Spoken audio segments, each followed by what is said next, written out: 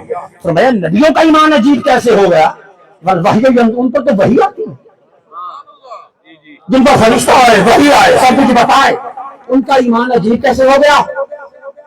عرض کہ حضور پھر ہمارا قالوا فنحن، پھر ہمارا ایمان سب سے عجیب ہے۔ اور میں سے حضرت تمہارا ایمان عجیب کیسے ہو گیا جبکہ میں خود محمد تمہارے اندر موجود،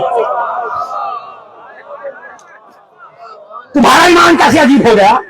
میں خود ذات مصطفیٰ تمہارے اندر موجود ہوں، تم دیکھتے میں اشارہ کرتا ہوں چاند ٹکڑے ہو جاتا ہے، تم ایمان نہیں لاؤ گے تو کون لائے گا؟ توجہ کرتا ہوں سورج کو لگاتا ہے، اشارہ کرتا ہوں، پتھر دریا سے تیرنے لگتے ہیں، پتھروں سے کہنے کی آوازیں آنے لگتی ہے، کیکر اکھڑ کر میری بارگاہ میں آنے، توجہ کرو میری انگلیوں سے پانی کے چشمے جاری ہو جاتے ہیں۔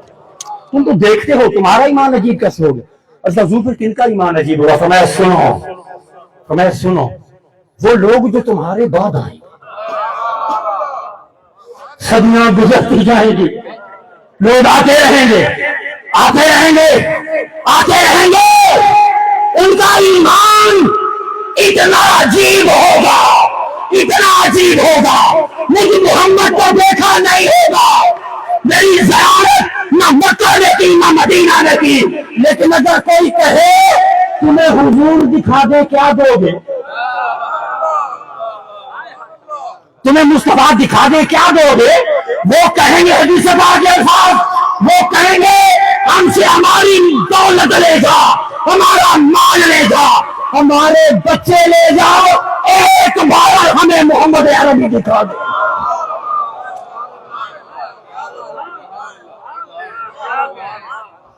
کشش ہو تو ایسی ہو، دیکھا بھی نہیں مگر دل محمد محمد پکار رہا ہے۔